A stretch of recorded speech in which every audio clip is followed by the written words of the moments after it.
da kami tubing, malagyan po na unay, kas di makkan dyan, local church meeting mapanembang. During Harvest Festival, Thanksgiving, malagyan po na unay nga ni Apo Mi. Mabayag pa lang ang umay na ito'y Thanksgiving, dato'y Harvest Festival ng church meeting. Isang sagana ng DJ umuna nga bunga. First fruit of her harvest. Urayan niya, DJ guayabana, masamsam DJ hindi nga isagana na. Nga iso ti idaton na ti altar. DJ kadadakkilang kapipintasan nga karabasa na.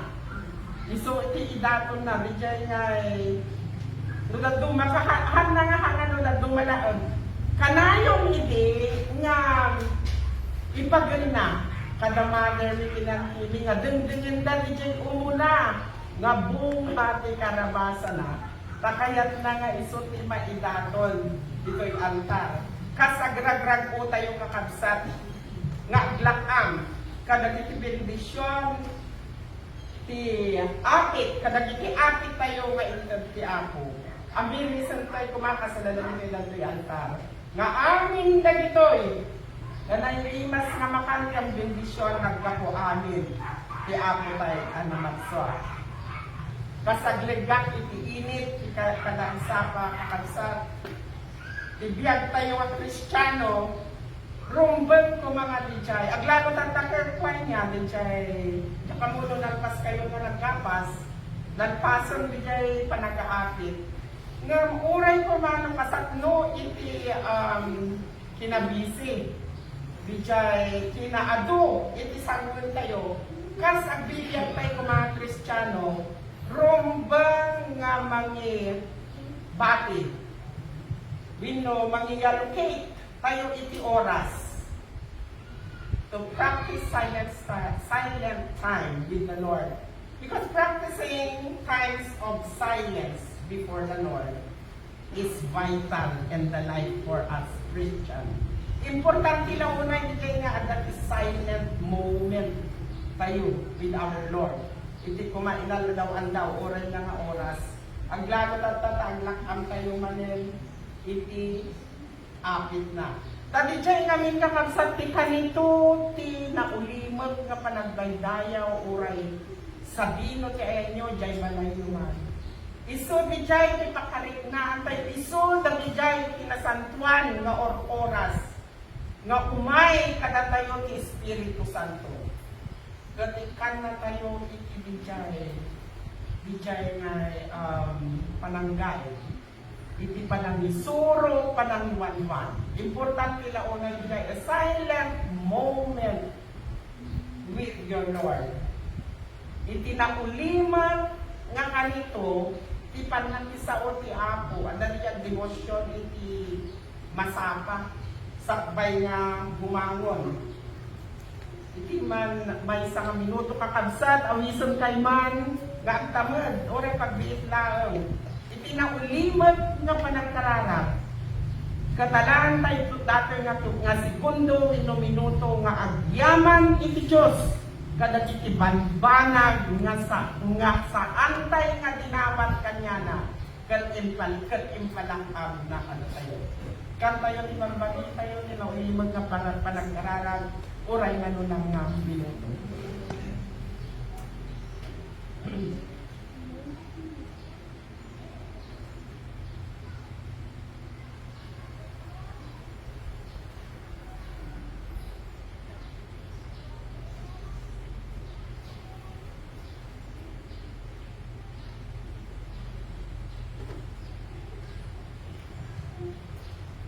Amen. Shall we pray publicly? Heavenly Father, we thank you, Lord, for your praise. We thank you, Lord, for allowing each one of us, Lord, to praise you. We thank you for your purpose in our lives. We thank you, Lord, for your plan. Agyaman kami, Apo, kadagiti amin nga plano dito'y biyak. We thank you for your provisions to all our needs. We thank you for the pardon you have given us Agyaman kami apo kada iti pamakawan nga intad mo kada kami. We thank you also for the inheritance of the power of God that we have being your children. Agyaman kami apo iti tawid iti panakabalin nga impaay mo kada kami kas da kami apo kat anak mo. And we thank you for your protection that cover us in each day of our lives. In all this we pray to Christ our Lord. Amen. Titi tulong ang kapsat iti mensahe tayo katangag sapa is thanksgiving is the fruit of the Spirit. Malagi yung kakabsat niya the fruits of the Holy Spirit. Yan, peace, joy, love, dahil lang lumapay. Dati namin Thanksgiving, iso di panagyaman. Kat may isa nga prutas, binubindisyon, Espiritu Santo. Lumalagip kayo ni Chay, insagot kada tayo ni Apo Jesus nga kararat. Amok may pakabsat tayo amin ni Chay, you know, the Lord's Prayer. Our model prayer that Jesus has taught us emphasize thanksgiving. No, ang birisan nyo kakabsat ni amin nga linya di the Lord's Prayer. Di jay kat ibagbagana, wala iparpalangarang na nadatayo nga namati ka kanayon tayo kuma nga agyaman. Our verses that ay naibasa meaning ko tatay, ay verses that was being read in Philippians 4:6-7, kan ijay Salmo 100, Psalm 100:4-5, na ibasa tatay kabsat, ibasa man ng ulitan, iti pagsasa o nga Ingles, do not be anxious about everything. Saan tayo po mga agdanag? Di maipapan iti ekso amin. But in every situation, by prayer and petition, with thanksgiving, present all your requests to God. Katinyan ti po natin ti Jai, tuloy na. In the peace of God, which transcends all understanding, will guard your hearts and your mind in Christ Jesus. Katigi Salmo 100:4-5, enter into his gates with thanksgiving and his courts with praise. Give thanks to him and praise his name. For the Lord is good and his love endures forever. Ayan na dijay gates, dijay ruangan ni Apo Jesus. Kada Domingo mo may tayo dito, amin nga mabalintay nga pagsarga, nagano, 1, 2, 3, 4, 5, 6, dami gayong ito, likodada, isekigan. So kaya nasa akong kakasat nga once, may tayo dito, simrag tayo Richardson, niya ti aramilin, naging puso tayo, pagkararang yan ang rago. Dahil niya panagkararang, kag-urang niya panagragsak, panagrago tayo, with ibang baga na bijay nga siya, yayaman tayo. Nung dumahin niya, makurang iturong tayo, isa niya, kasanok taypay, medyo ang sakit yung ulo tayo. Lumhang tumakas dahil ng absat, no umay tayo iti Domingo, that is the celebration of the day of our Lord. Isulaan ti andaw, nga baga na kada tayo nga, iyaan daw, ipanagdaydayaw, kan panagyaman. Kaadwan na kada tayong kakabsat nga Kristiyano, kanayon tayo nga us-usaran bigay balikas nga thanksgiving, bigay praise and worship. Kung kulang tayo, thanksgiving, panagyaman kan panagdaydayaw. Bigay namin thanksgiving kakabsat, bigay panagyaman, itutudo na amin nga aramid ni Apo Jesus, ni Apo Diyos tibigyan tayo. Thanksgiving relates all what God has done in our lives. So, hindi pa nagyaman. What is the meaning and purpose of thanksgiving and a life of a believer? No kung madamagat, imaysa ka na kayo. Kas namatin itinabayag nga panawin.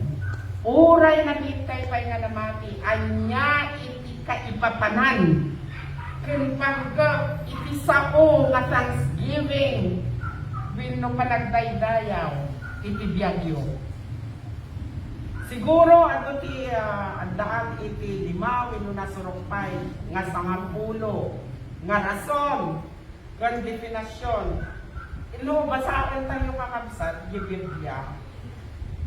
Dahil thanksgiving iso ti term wino pagsasao digay baro nga tulad tayo in our New Testament. If we read the Bible, thanksgiving is a New Testament term. Ibaro nga tulang. The New Testament scriptures, kanayon, nuluktan tayo ni ibaro nga tulang. Kanayon nga damakita tayo nga panagisao nga thanksgiving. Panagyaman.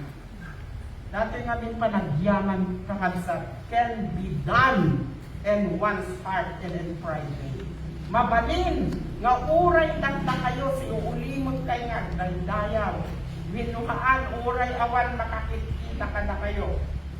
Thanksgiving natin kami panagdaydayaw uray na ulimot. Mapaspasamat datoy kada mangisao tayo iti kanarang. Mangugman wino saan. Magaganman kita kadwayo wino saan. Thanksgiving occurs when we breathe or when we say a prayer of thanks to God. Dijay mo panagdaydaya, praise and worship. Occurs when we thank God publicly. Kasi natatag, daydayaw tayo, iso nga maysa tayo in public, tayo nga agdaydayaw. Telling others of what He's done for us. Si kayo, iyak mo nga na kayo nga magsat, nga mamok dito'y puso, nga tirason nga ada kay ito'y saan kayo lang umay agdaydayaw kanya po Diyos.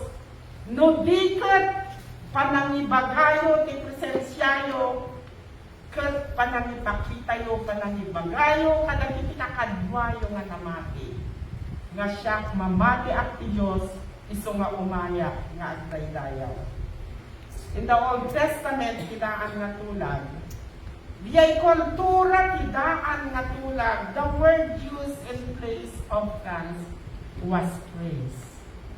Basahin tayo kakabsat kidaan nga tulang tinabya tayo, imbes na ibagada nga panagyaman, winotens, praise. Kunaga, panagdaydayaw. Digay namin praise, often translated, kaya nasa uwan, panagyaman maglaan. Often translated to thanks. Nagigay Hebrew.